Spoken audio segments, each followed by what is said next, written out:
graças, o Senhor é convosco. Bendita sois vós entre as mulheres, bendito é o fruto do vosso ventre, Jesus. Santa Maria, Mãe de Deus, rogai por nós, pecadores, agora e na hora de nossa morte. Amém. Em nome do Pai, do Filho e do Espírito Santo. Amém. Bom dia aos que estão presentes, bom dia aos que assistem através do Facebook. Hoje estamos aqui para falar sobre formas de atuação do leigo, como leigo, especificamente o leigo, ou seja, aquele que não tem a vocação religiosa, ou que não vive a vida religiosa, ou a vida sacerdotal, melhor dizendo, ou seja, aqueles que são casados, que têm a vocação matrimonial, ou no mínimo aqueles que estão em processo de discernimento vocacional, certo?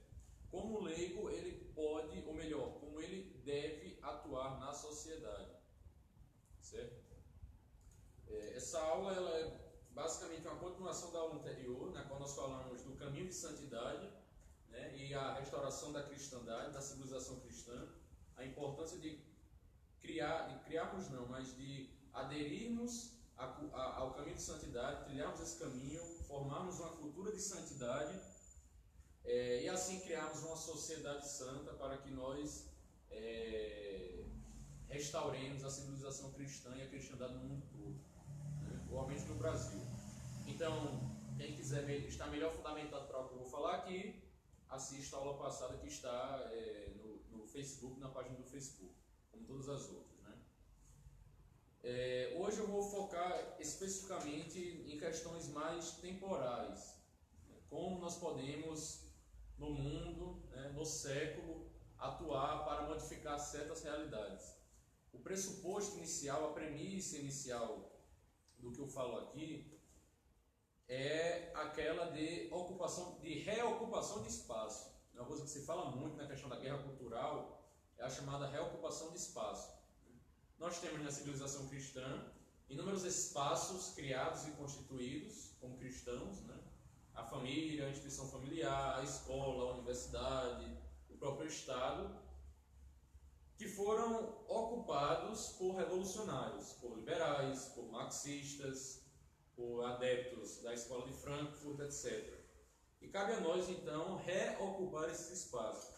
Quando eu digo cabe a nós, eu não estou falando cabe a nós católicos, mas estou falando cabe a nós católicos leigos. Por quê?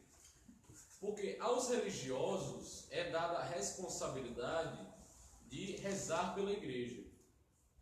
Os religiosos, os monges, os frades, as noviças, as freiras, eles têm como função, né, e como responsabilidade rezar pela igreja, né? Estar constantemente rezando pelos leigos, pela igreja militante, também rezando pela igreja padecendo no purgatório e sempre buscando a intercessão da igreja militante na glória dos céus. Aqueles que têm a vida sacerdotal têm a função de orientar nós, né? Somos o rebanho. Os padres, os bispos, são os nossos pastores.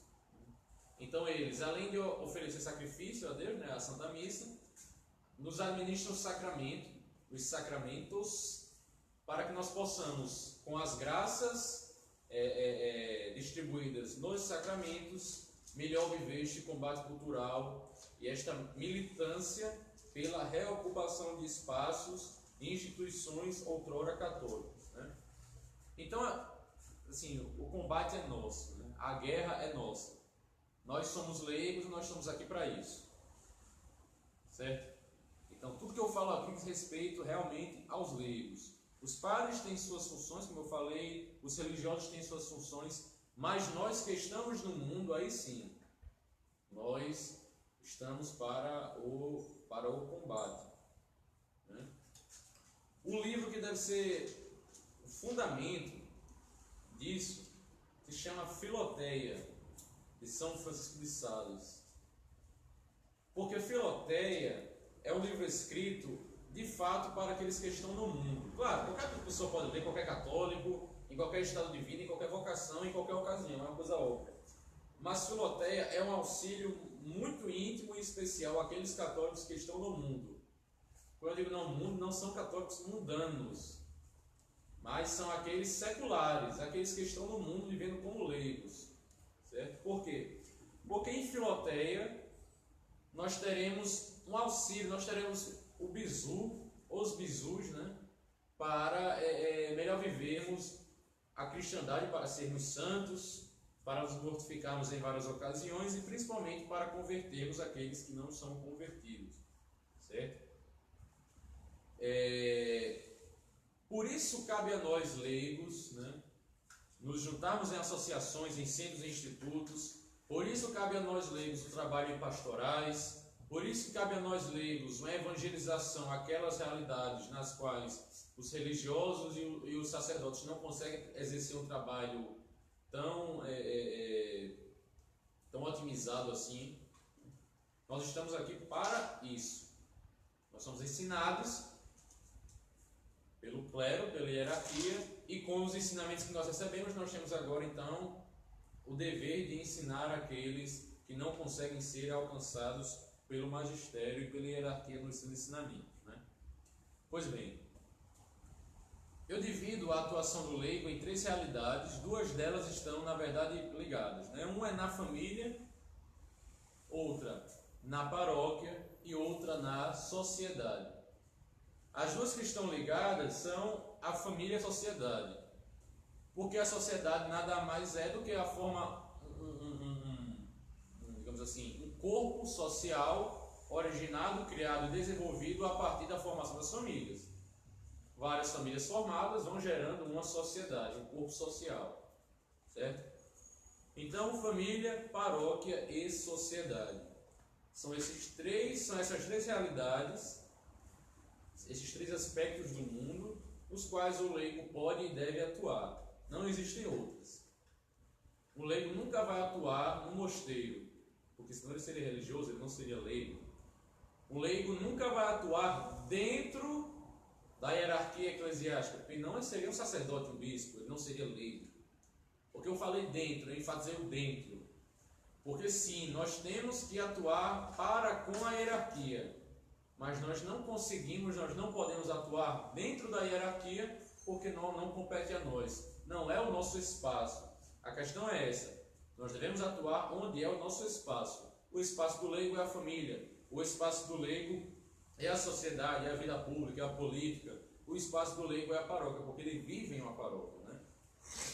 Pois bem, comecemos com a família, né? Os princípios da atuação do leigo na família, na constituição familiar, são os pilares exatamente desta constituição familiar. Cabe ao leigo zelar para que os pilares da família se mantenham, sejam erguidos e se mantenham firmes e sólidos como rocha. Primeiro ponto. O leigo na família, ele deve santificar o lar. Zelar para que o seu lar seja santo.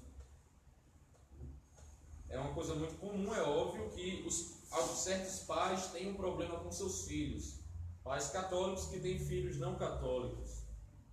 Os pais, de acordo com suas disposições naturais, ou seja, a autoridade que eles têm para com os seus filhos, para com sua prole, devem então zelar pela santificação dos seus. Há ocasiões em que os filhos eles devem zelar pela santificação dos pais, porque os filhos são católicos e os pais não o são. Os filhos, na disposição que eles têm, observando, é claro, a submissão aos pais, a obediência aos pais, o zelo para com seus pais, devem sempre realizar aquilo que é comum aos filhos que são católicos, que não têm pais católicos: zelar pelas suas almas e pela santificação. Cônjuges. Um cônjuge é católico, o outro não é. Isso já é uma situação muito complicada, mas pode acontecer. Um deve zelar pela alma do outro. E quando eu estou falando em zelar pela alma, em todas as situações, pai com filho, filho com pai, marido com mulher, mulher com seu marido, eu estou falando zelar pela conversão, velar pela conversão dos seus, certo? Isso tudo se consegue a partir daquele primeiro passo, do qual eu já falei, né? Que é o estado de graça. Estar em estado de graça, receber o Espírito Santo, estar em comunhão com Deus, ser melhor ouvido nas suas orações, estar mais apto, mais repleto das virtudes e das graças necessárias para velar pela salvação do próximo. Quem está em estado de graça, recebe o Espírito Santo. Quem recebe o Espírito Santo recebe os seus dons e recebe as virtudes. Virtudes estas, as virtudes teologais, que são fé, esperança e caridade.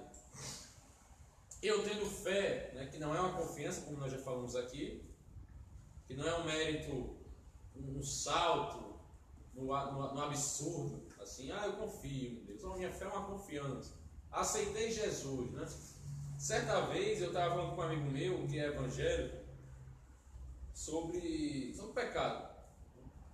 Ele me relatou uma coisa que ele havia feito, ele falou, mas eu já pedi perdão, tudo ok. É uma coisa muito vazia. Não é? Porque o que mede a sua contrição? O que vai, digamos assim, objetificar a sua contrição? O que vai dar forma à sua contrição é a confissão. Você trabalha para a contrição, para o arrependimento, tem o propósito de não mais cometer aquilo, e aquilo se torna concreto quando você confessa os pecados e é absolvido. Eu peço perdão a Deus de noite, Senhor, me perdoe por tal pecado. Isso é um salto no vazio, praticamente, um salto numa confiança, algo que é pulverizado. E a fé não é uma confiança, a fé é um ato concreto. Porque, como diz São Tiago na sua carta, em outras palavras, que eu utilizarei agora, nós devemos mostrar com obras a nossa fé. Nós devemos mostrar, então, com atos de fé exercida a nossa fé. Exercendo atos, realizando aquilo que é próprio da nossa fé. A oração, a penitência, a mortificação. Então, em estado de graça, nós temos o ímpeto de realizar esses atos de fé, porque a fé é uma virtude. Em estado de graça, sim, e com fé, nós estaremos mais orantes, mais próximos da oração. E mais próximos da oração, nós teremos um ímpeto maior para rezarmos por aqueles pelos quais nós devemos velar e zelar. Quando nós estamos em estado de graça, nós temos a virtude da esperança, que também não é uma mera confiança. A esperança é um abandono total e completo seu e da sua vida para com a vontade de Deus. Confiar, se entregar. Eu estou rezando, eu sei que Deus está me ouvindo, eu tenho esperança nisso. Eu estou me mortificando, estou sofrendo, estou me penitenciando. São tantos sacrifícios, tantos textos e tantas novenas. Eu espero em Deus nisto. É um ato concreto. E quem tem esperança, a verdadeira esperança, espera em Deus na conversão dos seus. Seja seus pais, seja seus filhos, seja sua esposa ou seu marido. E também aquele que está em estado de graça, tem a caridade. A caridade, como diz Bento XVI na encíclica Caritas in Veritate, não é um mero sentimentalismo. A caridade sem verdade é mero sentimentalismo. A caridade não é um conselho fútil, não é um coach. Né? A caridade é aquilo que lhe instrui, que lhe impulsiona, que lhe auxilia, que lhe norteia para ir para o céu. Caridade sem verdade, o que é verdade é Deus. O caminho que leva à verdade. Então a caridade não pode estar desprendida da verdade. Todo ato de caridade deve ter como fim último o céu, a salvação. E portanto, quem está em estado de graça tem essa virtude. Quem tem essa virtude pode aplicá-la no seu lar, no seu contexto. Quem tem essa virtude então pode melhor instruir os outros aos céus, pode exortar, pode realizar aqueles atos e obras que irão orientar os seus para a glória dos céus. Então, o primeiro ponto, está em estado de graça. O comecinho, para melhor velar pelo seu lar, pela sua família, você deve estar em estado de graça, porque assim você começará a santificar o seu lar. Outro ponto, é necessário que nós tenhamos a capacidade de trabalhar aquilo que compete a cada um de nós em nossas disposições naturais. Eu estou falando de disposições do homem e disposições da mulher. O homem ele deve trabalhar sempre e realizar aquilo que é próprio do homem. Matar e morrer pela sua família, prover o seu lar, trabalhar, estudar para ser o provedor também intelectual do seu lar, ser aquele que norteia, né? Ele é o juiz do lar. A mulher, por sua vez, ela deve trabalhar para realizar aquilo que é próprio da mulher no lar, o conselho, né? A docilidade, tudo isso que é próprio. Se não há da parte do homem aquilo que é a disposição do homem e não há da parte da mulher aquilo que é a disposição da mulher, toda a estrutura familiar ela fica desbalanceada, né? Ficará basicamente como se uma só pessoa ela sustenta todo o lar. Isso tudo se trabalha, obviamente, as pessoas vão se trabalha no período do namoro, se trabalha no período do noivado, né? Mas isso tudo não pode ser esquecido na constituição familiar. Ocorre que o espaço familiar, a instituição familiar foi ocupada por toda sorte de pensamento, ideologia e cultura, né? Por exemplo, o feminismo ele é o grande problema do lar. Não só por trazer males às mulheres, mas também por trazer males aos homens. É o feminismo, por exemplo, que feminiliza os homens. Né? Por exemplo, é o feminismo que quer impedir os homens de galantear uma mulher. Porque isso é objetificação, você tem que ter calma. Hoje em dia, na verdade, o sujeito vai tirar uma foto com uma mulher, ele não pode nem encostar nela, assim. Ele está tirando uma foto com uma mulher aqui, opa, assim. Porque se colocar a mão no ombro da mulher, isso já é uma violência contra o meu espaço. O cara se torna um frouxo, né? O feminismo quer impedir o homem de ter autoridade, exercer autoridade sobre o seu lar. E aí são duas coisas que o feminismo atira, tanto no homem quanto na mulher. Porque o homem ele acha que será autoritário se exercer autoridade sobre o seu lar, né? Sim é sim, não é não. Não existe talvez no lar. Não há concessões. O homem, lembre-se, o homem é o juiz, a mulher ela aconselha. Mas o sim do homem é o sim da mulher, o não do homem é o não da mulher, né? Uma coisa que certa vez me disseram que já falei algumas vezes, né? Óbvio que isso é para o casamento, mas isso deve ser trabalhado no namoro e no noivado, né? É aquela coisa. Não existe na relação da mulher para com o homem a ideia de concordar ou não concordar. Existe somente de obedecer ou não obedecer. É óbvio que tudo isso é pautado na virtude. A mulher é submissa ao homem sendo um homem virtuoso. A mulher nunca vai obedecer ao homem se ele orienta ela ao pecado, a um mau costume, a algo não virtuoso, algo vicioso. Mas o homem sendo justo, virtuoso e orientando tudo isso ao que é bom, belo e verdadeiro, não existe concordar ou discordar do seu marido, só existe obedecer e desobedecer. Isso é metralhado pela cultura moderna. Isso é metralhado. Os homens não querem mais exercer sua autoridade. As mulheres não querem mais ser conselheiras, querem ser donas do lar. Donas do lar no sentido de ditadorazinhas do lar, né? Uma orientação, uma exortação é vista como autoritarismo. Ora, se você considera que exercer uma autoridade natural é autoritarismo, tudo bem. Mas isso aqui não está errado. Certo? É outro ponto. Para zelar pelo lar, nós temos que nos forçar. Hoje em dia nós não estamos falando mais de viver as coisas de forma natural, mas nós temos que nos forçar a sermos realmente homem e mulher, a vivermos como verdadeiros homens e verdadeiras mulheres. Ninguém aqui tem sangue de barata, eu acredito, né? Destarte, realmente temos que nos forçar a ser autoridade, exercer conselho, exercer zelo, exercer docilidade. Tudo aquilo que é próprio do homem e tudo aquilo que é próprio da mulher. A maior armadilha para a instituição familiar, além de armadilhas, do feminismo, do gaysismo, etc., se chama a injustiça. Por que eu falo isso? Porque o homem, o marido, o pai, se ele peca pela injustiça, ele destrói o seu lar.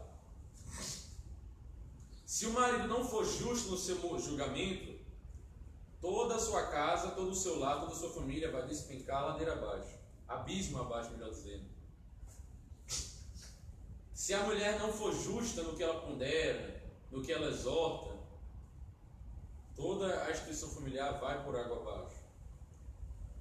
Porque assim como um homem ele não suporta, por exemplo, viver com uma mulher que tem um espírito de queixa, que só reclama, que nunca consegue mortificar uma reclamação, o homem, a mulher também, não conseguirá viver com um homem que só orienta a sua família ao que é vicioso, que só orienta a sua família ao que é mal, que só orienta a sua família ao que é pecaminoso.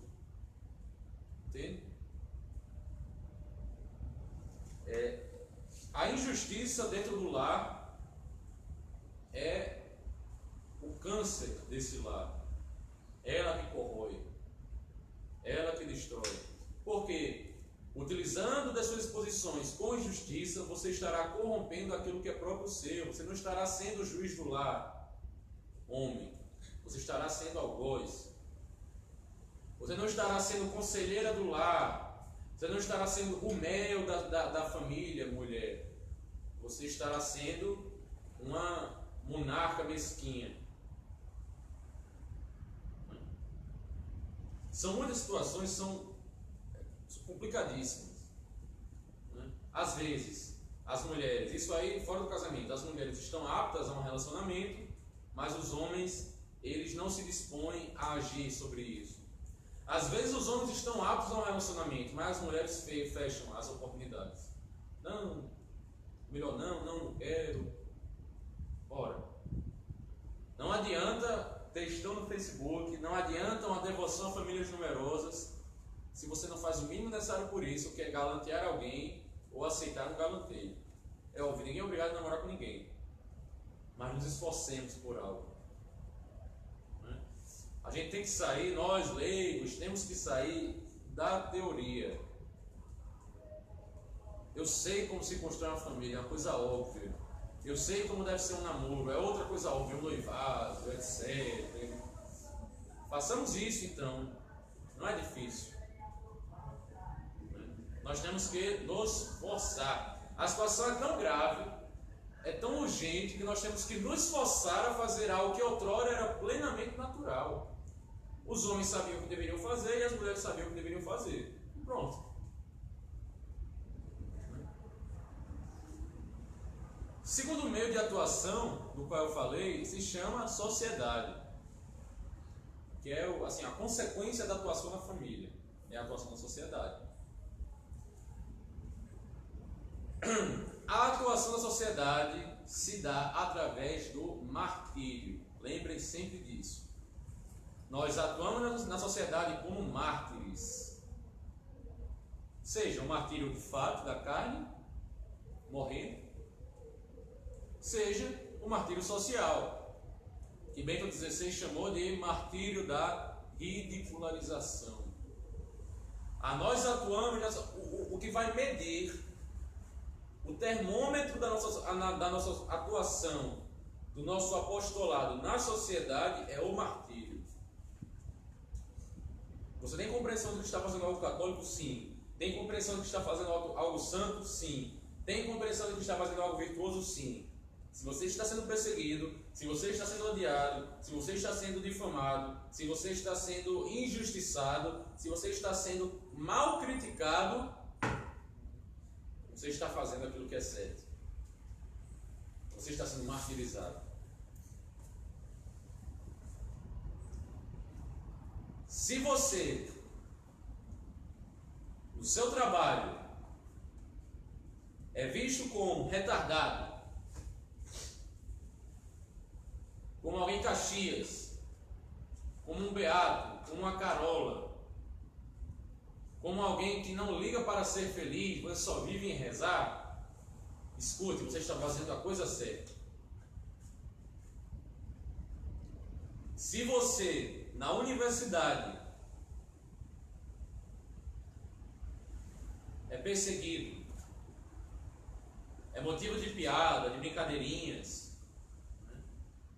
se as pessoas olham para você e para o seu crucifixo e viram a cara, quer dizer que você é sinal do Cristo ressuscitado. Quer dizer que você é um farol, um sinal da igreja. Você é um sinal bem visível da cristandade. Você está fazendo a coisa certa.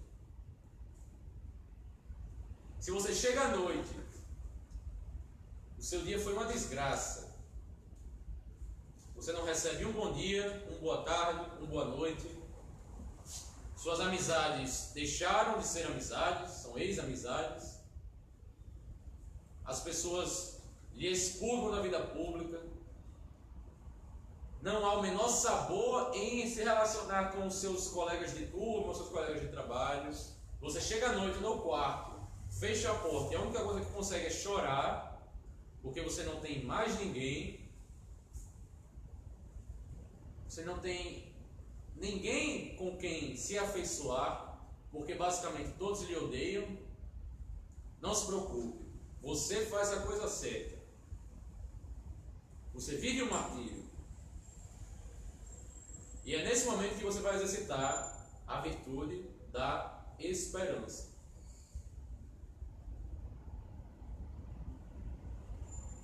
Da esperança. Senhor, tanto sofro, mas tu sofreste muito mais. E eu espero em ti que tudo isso que eu sofro será coroado com a coroa da glória. A meta, né? A nossa meta é basicamente o quê? Chegar ao fim da vida, poder dizer, né? Combati um bom combate, encerrei a carreira e guardei a fé. É isso. O lema do centro é bonum certamen certare et fidem servare. Combater o bom combate e guardar a fé. Por que não encerrar a carreira? Porque ninguém morreu. Nós temos que encerrar a carreira, não é deixar ela por fazer. Deixei um ponto em aberto para alguém bater por mim. Isso não vai acontecer.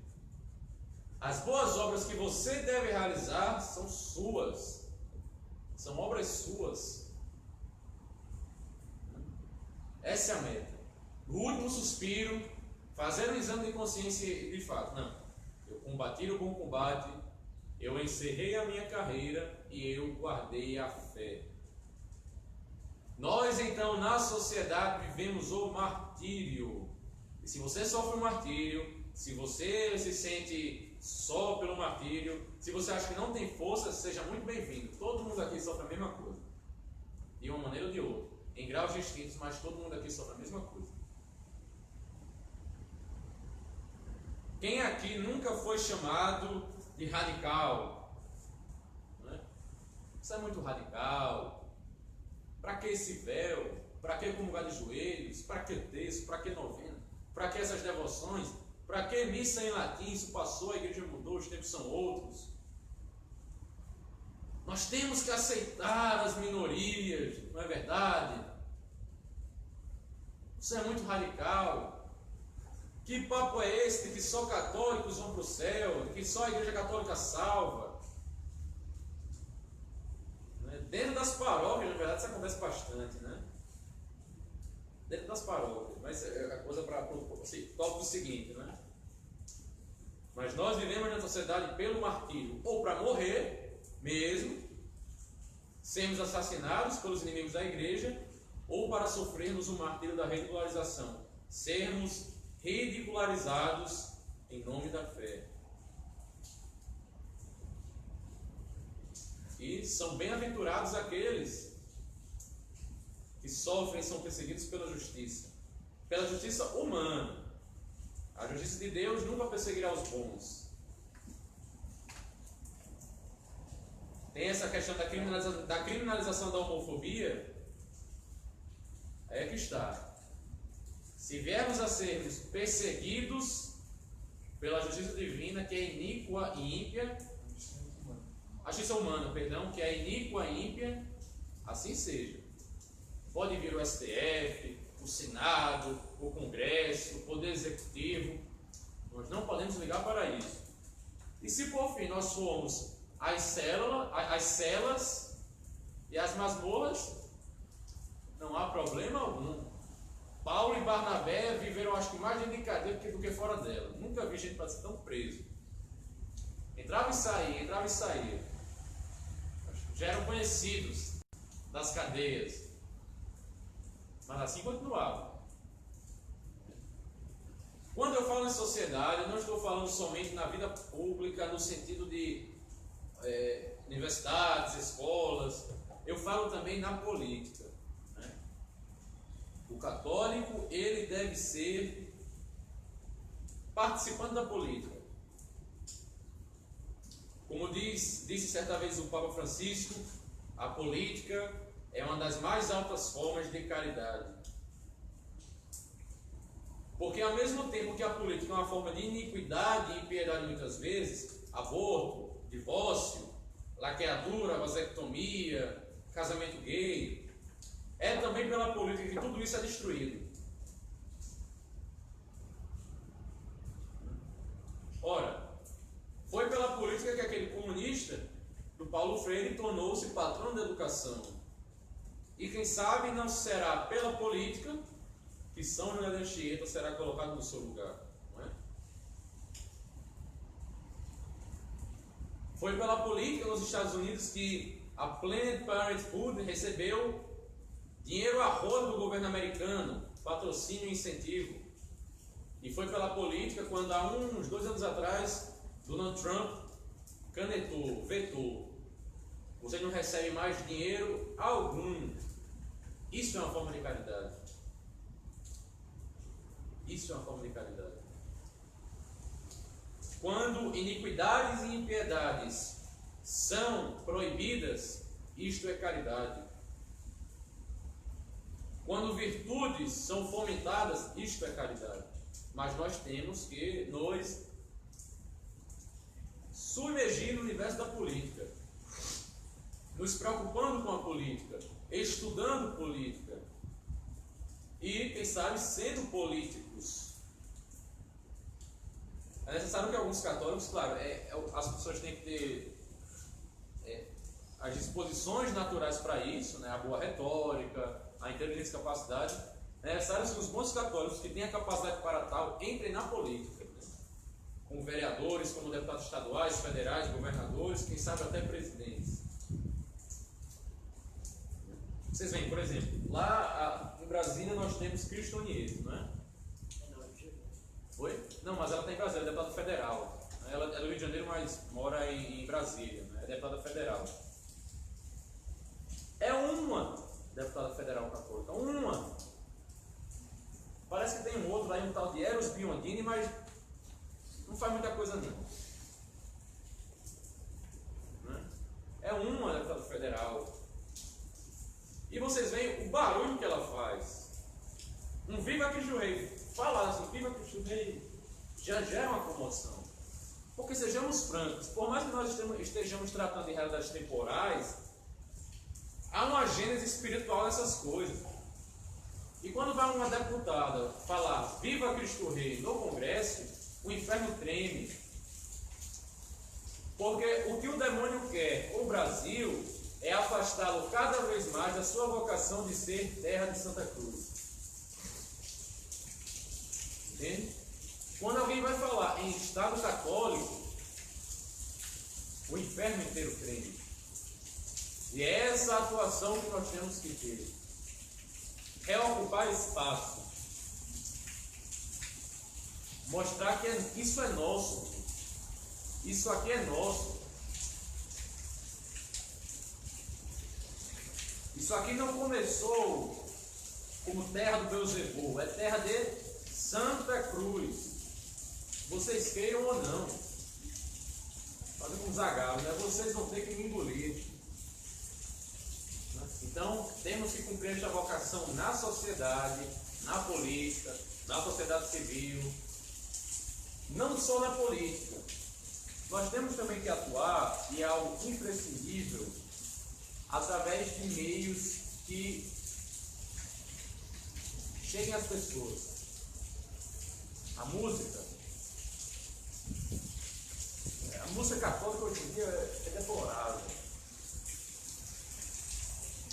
Mais me dá raiva do que me leva à meditação e à contemplação. Deixemos de lado música românticazinha, paixõezinhas, música gospel, música boa, músicas piedosas.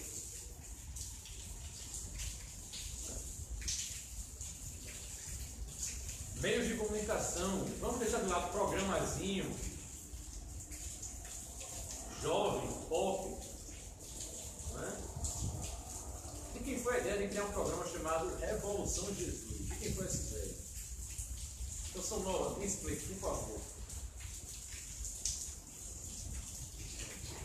Programas que falam de Cristo Rei, do reinado social de Nosso Senhor, que falem do magistério da igreja, que promovam devoções piedosas e santas, que promovam a mortificação do sacrifício, a penitência.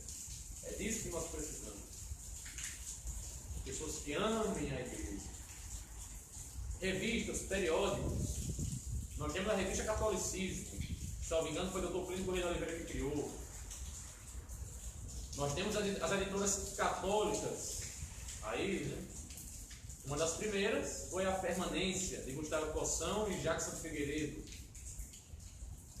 Acho que foi Jackson Figueiredo. Não, perdão, Jackson de Figueiredo foi presidente do Centro Dom Vital. Confundi, perdão. A editora Permanência é de Júlio Fleischmann e de Gustavo Coção. Trabalho maravilhoso. Obras absurdas. O Reino Silêncio do Tigre. Gustavo Coção Tomista. Eu acho que é da Permanência também, Carta Aberta aos Católicos Perplexos e outras tantas.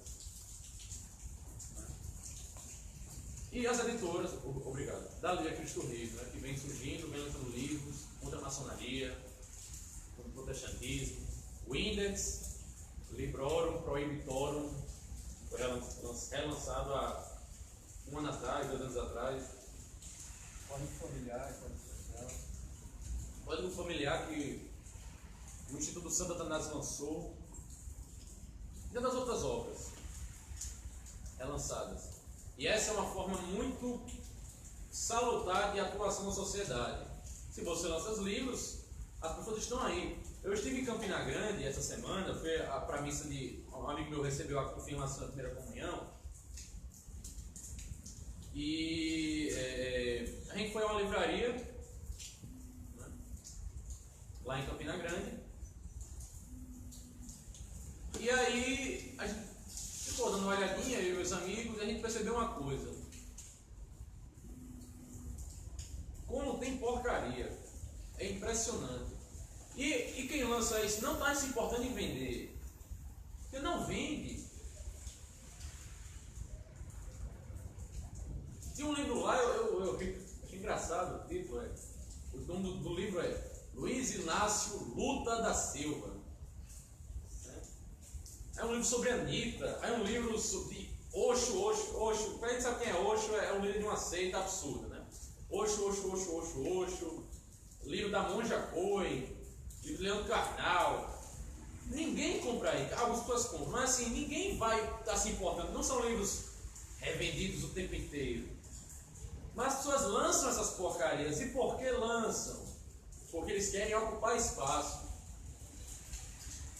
Você vai para a livraria, daqui que você encontre, sei lá, Sermões do Pai Antônio Vieira, meu amigo, você rodou, você fez o caminho de Dante, o inferno, o purgatório para chegar no céu. E se nós enchermos as livrarias com publicações católicas, aí sim, nós estaremos ocupando espaço. As pessoas irão às livrarias E não só verão Leandro Carnal, Mário Sérgio Portela, Padre Fábio de Mello. As pessoas verão Padre Júlio Maria de Lombardi, as pessoas verão Dom Marcelo Lefebvre, as pessoas verão boa literatura católica. Boa literatura católica, Gustavo Poção. E não necessariamente literatura propriamente católica, mas aquilo que faz parte do bom conhecimento. Mário Ferreira dos Santos, aqui no Brasil, por exemplo, é grandioso. Pouco se fala dele. Isso tudo diz respeito à atuação do católico na sociedade. E qual é? Se a injustiça é a maior armadilha da atuação do católico na família, qual é a maior injustiça da atuação do católico na sociedade? Se chama respeito humano. O que é respeito humano? Humano é basicamente castrar a sua fé em virtude de uma boa relação com o próximo. E nós não podemos fazer isso. Eu não posso jamais deixar de rezar um rosário no meio da rua porque alguém vai se importar com isso. Vou deixar de fazer o sinal da cruz quando eu passo na frente de uma igreja porque alguém pode não gostar. Sabe? Eu não ligo para a opinião dos outros. Respeito humano é basicamente colocar a opinião dos outros acima da opinião de Deus. E ninguém tem o direito de fazer isso. Eu não ligo se os outros vão ligar ou não, se importar com isso. Eu me importo se isso agradará a Deus. É isso. Se nós vivermos com respeito humano, aí sim eu não vou me candidatar. Aí sim eu não vou, político sendo eleito, não vou falar de Cristo Rei no plenário, não vou falar contra o aborto, porque isso pode chocar. Com respeito humano, eu, enquanto médico, ginecologista, vou continuar receitando anticoncepcional para as minhas pacientes.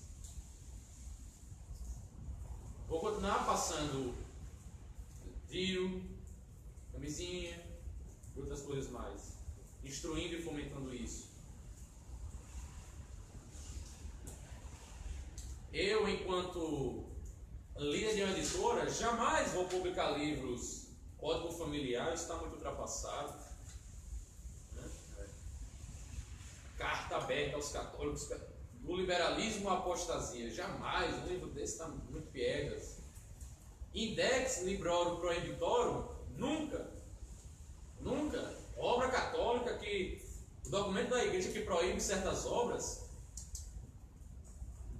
Então, a maior armadilha é o respeito humano. É claro, existe caridade, mas em nome a verdade deve ser dita com caridade, mas em nome da caridade nós não podemos deixar de falar a verdade, de anunciar a verdade.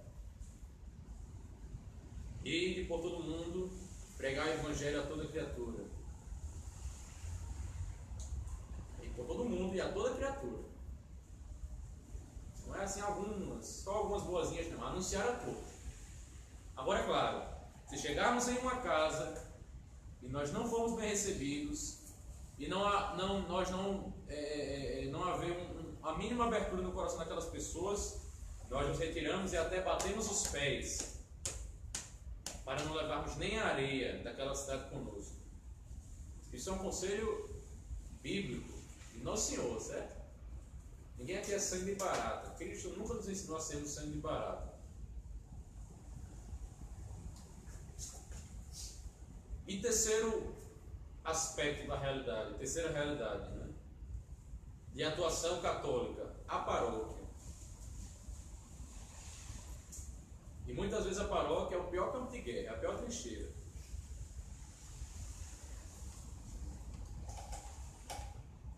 E como nós, se é pela justiça, aliás, se é pela formação dos pilares familiares que nós vemos na família, o catolicismo, se é pelo martírio que nós vivemos, o catolicismo na sociedade, Como nós vivemos o catolicismo na paróquia? Através do estudo.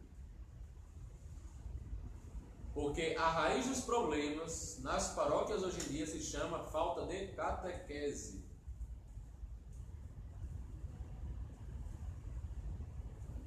Não se estuda nas paróquias.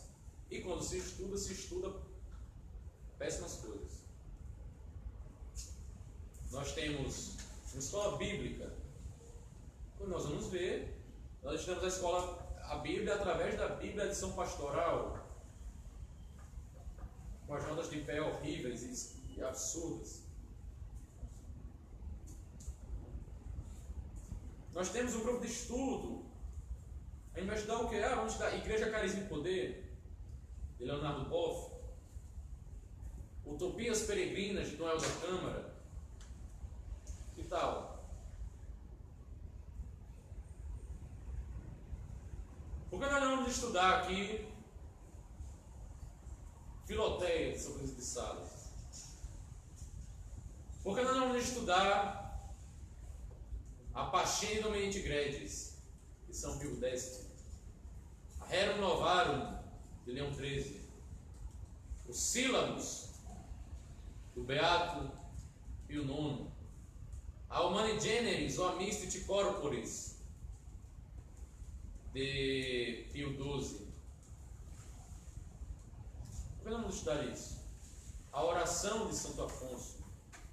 As moradas do Castelo Interior, de Santa Teresa d'Ávila. É o estudo, é a falta de estudo. E o mau estudo.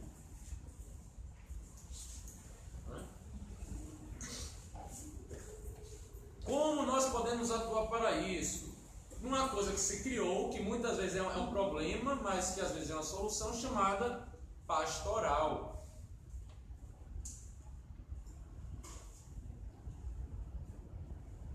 Mas que fique claro,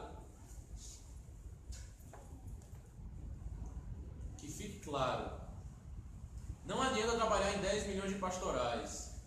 Você não é padre.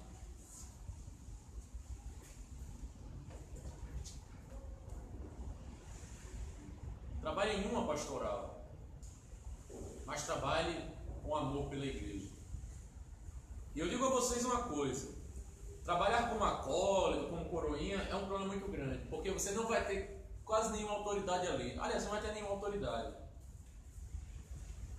Por mais que você entenda como a missa deve ser rezada, por mais que você entenda tudo sobre liturgia, por mais que você saiba todas as rubricas e orações, ritos, se o padre ele odiar a liturgia, você não vai ter o que fazer. Então, o melhor conselho que eu dou para qualquer um aqui que quer trabalhar na paróquia e quer recristianizar uma paróquia é: seja catequista. Porque os padres, hoje em dia, eles não se preocupam muito com catequese. Eles querem saber somente que se os catequizandos, né, estão indo para a catequese, estão recebendo a formação lá, e que no dia do sacramento estejam todos muito bem bonitos e fardados para receber o sacramento. Seja a primeira comunhão, seja crisma, né, confirmação. Então sejam catequistas. Porque na catequese vocês terão autonomia para fazer coisas católicas. Quando a porta fechar, estarão vocês e aqueles para os quais vocês estão dando o catecismo. E aí sim, vocês poderão ensinar realmente catolicismo. Sejam catequistas. A catequese é o fundamento de toda a conversão paroquial.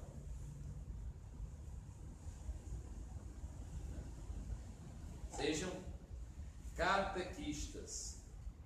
Qual é o maior inimigo e a maior armadilha da atuação católica neste meio? Se chama covardia.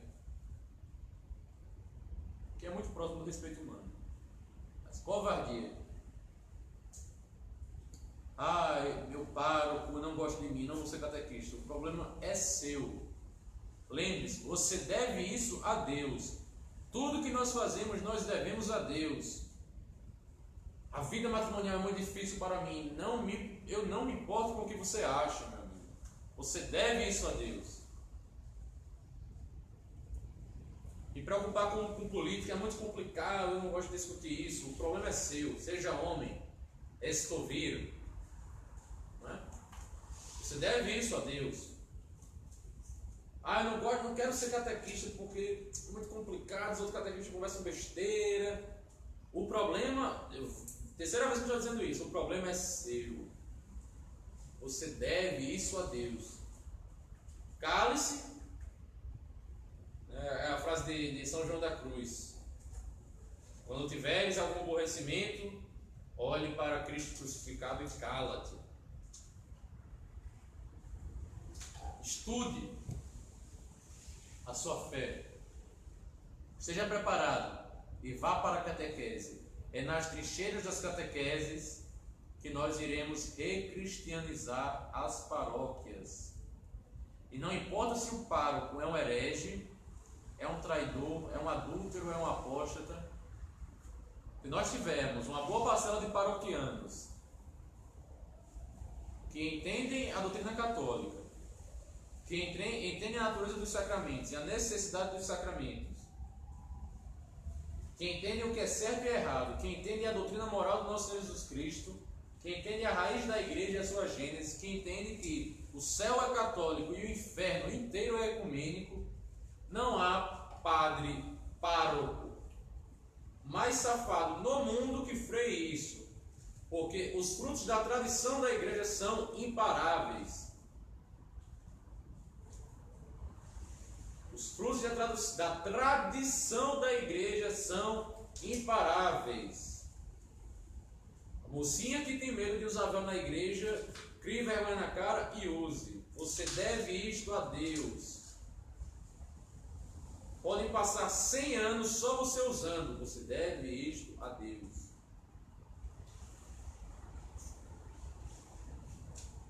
Padre que tem medo de usar batina, padre que tem medo de se vestir como padre, o problema é seu, é do Senhor. Você deve isto a Deus. Vista a batina, porque ela, como diz o padre Paulo Ricardo, é a sua mortalha, é o sinal de que você morreu, de que você é um homem morto para o mundo. É isso. A covardia é o câncer, é a metástase desses problemas na paróquia. E quando os fiéis começarem a desprezar os cantos pentecostais e carismáticos que destroem as paróquias e abalam a missa, e quando começarem a se importar com o órgão e com o coral, não haverá padre no mundo que pare isso. E quando as moças começarem a ir de véu para a igreja, não há padre no mundo que pare isso. E quando os casais entenderem a moral conjugal e forem de fato abertos à vida, não há padre no mundo que pare isso. Porque o padre numa paróquia necessita dos seus fiéis. Claro, fujam das paróquias perdidas. Paróquias cujo padre reza a missa com travesti, não chama travesti para o altar. Padres que dizem homilias que as pessoas têm que realmente tomar anticoncepcionais, que isso passou na igreja. Padres hereges. Mas vocês podem fugir das paróquias, no sentido de não ir mais ir à missa nessas paróquias. Mas vocês podem continuar como catequistas, que tal? Vocês não terão sua alma envenenada com umas homilias e uma liturgia bastarda, mas deixarão os frutos da tradição e da verdade naquela paróquia. Então sejam catequistas. Se forem pensar em alguma pastoral, a primeira na qual vocês têm que entrar é ser catequistas. Se infiltrem. Reocupem esse espaço, porque eles foram ocupados por animadores, por palhaços, que fazem dinâmicas sem fim e nunca dão o testemunho da verdade. É assim que nós seremos sal e luz no mundo, em todos os âmbitos. Os padres estão oferecendo sacrifício por nós, nos dando os sacramentos, nos dando a vitamina, digamos assim, para isso. Os monges estão rezando agora por nós, então façamos o nosso trabalho, militemos, atuemos, afinal nós fazemos parte da igreja militante. Então rezemos uma Salve Rainha para que a Virgem Maria nos dê o auxílio necessário para melhor vivermos aquilo que é próprio de nós, lutar pela igreja de sempre. Em nome do Pai, do Filho e do Espírito Santo. Amém. Salve Rainha, Mãe de Misericórdia, vida, doçura e esperança nossa, salve. A vós bradamos os degredados filhos de Eva, a vós suspiramos, gemendo e chorando neste vale de lágrimas. Eia, pois, advogada nossa, esses vossos olhos misericordiosos a nós volvei, e depois deste desterro mostrai-nos Jesus. Bendito o fruto do vosso ventre, ó clemente, ó piedosa, ó doce e sempre Virgem Maria, rogai por nós, Santa Mãe de Deus, para que sejamos dignos das promessas de Cristo. Amém. Venerável Pio XII, rogai por nós. Em nome do Pai, do Filho e do Espírito Santo. Amém.